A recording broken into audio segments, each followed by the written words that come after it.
Welcome back to our little political show here in Latvia.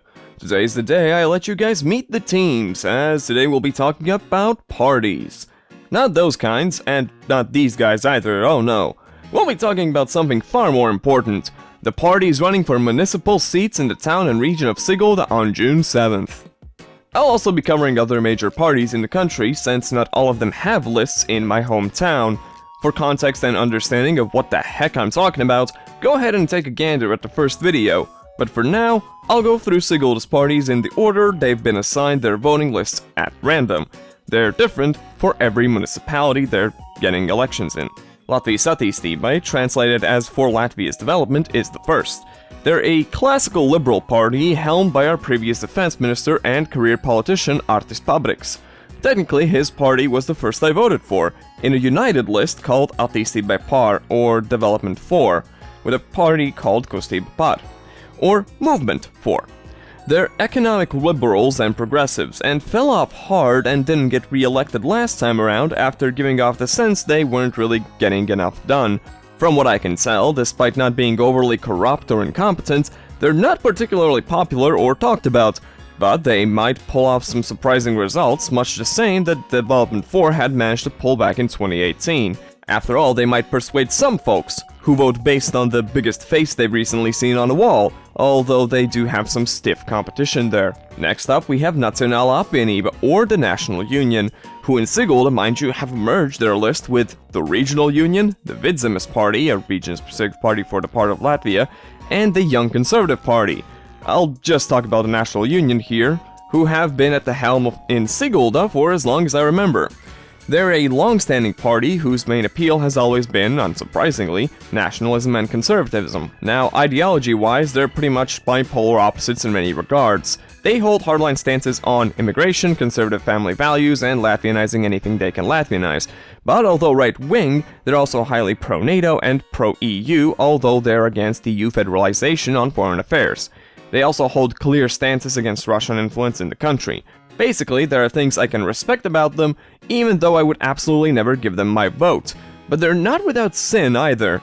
They were the main driving force behind a change in law in 2021 to redefine family as involving a male dad and a female mom, which, no matter how you feel about the gays and all, was a powerfully pointless endeavor. The point they were trying to change is one already defining marriage as being between a man and a woman, a change made in 2005. They just weren't happy enough that that point also includes the word family, without repeating again that family must involve a man and woman. In fact, changing that definition would only really serve as a middle finger to single parents. Abysmal, meaningless populism, bad national union, bad!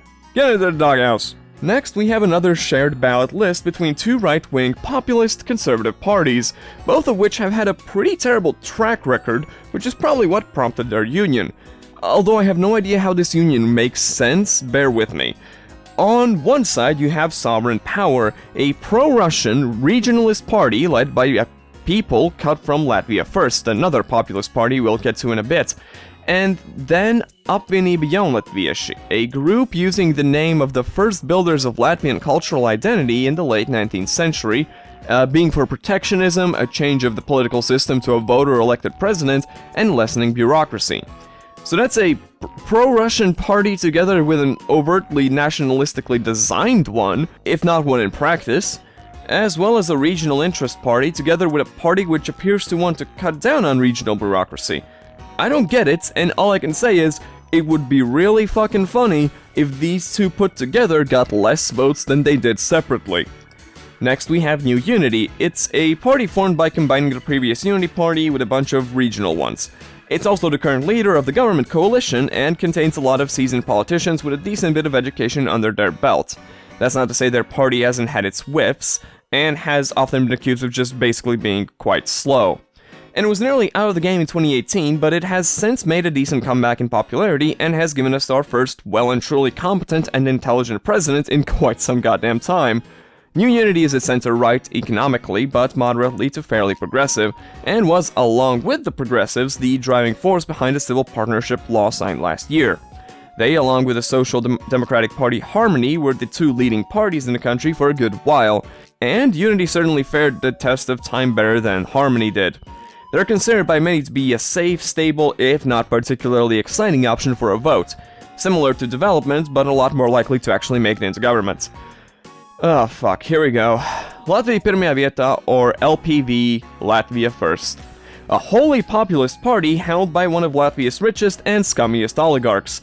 A party which promises on their genuinely dogshit-looking posters and their €5 website to essentially cut all taxes, but also invest more in everything, provide free transportation, free healthcare, free medicine for everyone, give out free loans, and pay people more than 10 times as much money for having babies. They're one step away from going full vermin supreme and promising everyone free ponies at this point. All of this led by a rotten weasel of a man obsessed with emulating Trump and making Riga into a northern Dubai, promising a $3 billion building project in cooperation with the UAE. And listen, as I said, this isn't about the US, and this one dipshit shouldn't make it about the US for us in this series. I will simply say that in the current climate, being European but sucking up to and emulating Trump kind of at least makes you a cuck. LPV has an extremely aggressive advertising campaign on social media and in Riga, and has concerning potential to do some real damage if not stop though. That said, in regional elections, and especially in a town like Sigold, they mostly just stand out by having no goddamn clue how to advertise themselves when they can't just plaster Schlesser's face everywhere. Okay, now luckily, I don't have to talk about another party led by an oligarch. Oh, fuck. Zaļā Zemnieku Savienība is another union party, the Union of Greens and Farmers, of conservative agrarians, with a vaguely ecological aspect to it. They're fairly popular in Latvia's more rural, agricultural regions, and all would be fair, well and good with that. I mean, these folks would just be voting for their own agricultural interests. Were it not for the fact that the most prominent member of this party, Ivar Slembergs, too is one of Latvia's richest oligarchs. And again, that alone, removed far enough from the realities of that wealth, wouldn't be a problem. But let's just say that in 2021, this man was convicted of bribery, money laundering, faking documents, hiding his assets, and illegal trade of assets, sentenced to 4 years in prison and having his assets confiscated. That, however, didn't stop the Greens and Farmers from still nominating him to be Prime Minister. And no, I don't know how having your Prime Minister literally be in prison would have worked. Supporters of him and his party, however, will cite one crucial fact. The town he was mayor in looks really nice. As such, all else is forgiven. Then we have Latius Rebirth. I genuinely don't have much to say about these guys. They don't even have a Wikipedia page. But their program seems to be fairly standard conservative affair, more mild than National Union in rhetoric, perhaps much the same in practice. The most entertaining things about them are probably how in their Sigold list they have 5 people, but their list in Riga is literally just one guy. There are 60 seats available in the Riga government, right? And there's a 5% bar for entry, which means that the lowest number of people you can put into this government, if every party that gets in gets exactly 5% of the vote, the lowest number would be 3 people. Meaning that if these guys pass the 5% bar, this one poor man needs to somehow become 3 people. So good luck to him, I guess. And also, apparently they want to build a university in Sigold, for whatever reason, which led me to find out how some article in the Daily Mail posted a study about drinking gin from the non-existent University of Sigold. That's neat. Finally, on the Sigold ballots, we have the actual Sigold party. They are a wholly local party, without any apparent ambitions to be any more than that. In fact, they might not have ambitions at all. As a friend on Discord pointed out, how it's weird how on LSM's website, LSM is our main sort of neutral news network, and it also provides this thing called Partiju Šķirotava. It's a thing where you can fill out a little survey that the parties in question have also filled out and see which opinions line up with yours and stuff. The parties can actually respond that they don't have an opinion on something at all in those surveys. And lo and behold, this ended up the one party we found to actually do that. On 3 separate questions. Truly, nothing represents my hometown as well as proud citizens of Sigold who do not give a flying fuck about it. Also, this is where I inform you that the first question on that quiz is, should the local government shut down the illegal drift track up north? So that's how dope my town is, nerds. Anyway, now in no particular order, I'll let you know about some of the other major parties with good odds of succeeding, particularly in Riga. The progressives sort of tell you what they're about on the tin. They're a relatively new party, with generally pretty young members who have a good enough success in elections, particularly in Riga. They're a center-left party with highly progressive views and a desire to emulate the economic policies of Nordic countries, wanting to create a progressive welfare state. They have an air of genuinely giving a shit about them that seems like a bit of fresh air in Latvian politics, and they're probably a distant second behind LPV in terms of utilizing social media effectively. That said, I mentioned how I would not be biased, and let me goddamn tell you right now that they have committed the worst sin of all, being cringe. My views on politics align almost entirely with them on countless issues, yet I often find myself gritting my teeth at the thought of going out and voting for the guy dancing on TikTok, talking about making Riga feminist. What the fuck does that mean? What do you mean this city of 600,000 people will be feminist? You're basically just e-begging for votes from women and the woke such as I. What just bad progressives? Get in the doghouse with National Union. You're not allowed to come out until you can hold a conversation without wanting to gouge the other person's eyes out. Harmony is an interesting one. This party used to dominate Latvian politics and especially Riga's politics until under one Nils Ushakovs. They have a history of trying their darndest to unify the Latvian and Russian sides of the country, and it was a pretty popular piece of rhetoric for a long time, but after Russia's full-scale invasion of Ukraine, the party experienced a massive collapse. Past transgressions were dug up, and they certainly were there, but most importantly, the party actually spoke against Russia and denounced its actions against Ukraine. This led to fracturing of the party, most notably creating a party for stability, another populist pro-Russian party which demands the right for non-citizens to vote.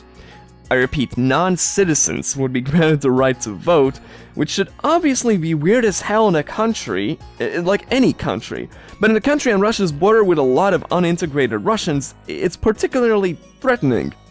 In other words, Harmony lost its voter base twofold. Its most militant, aggressively pro-Russian members and voters went to stability and are also enticed by parties such as LPV, while its more moderate Latvian voters left due to association with Russia and stability. As such, in a single election cycle, Harmony went from the country's biggest party to one which didn't make it into Saima at all. The last party I'll talk about is the United List, and another party smorgasbord it is, uniting 4 different groups into another center-right party which is economically and socially fairly moderate, for development of regions outside of Riga, pro-EU and pro-NATO. I have no strong feelings on them, and it looks like there's not much out there regarding corruption or anything of the sort regarding them or their members. As far as I'm concerned, on a personal level, these guys are basically just there and also part of the leading coalition.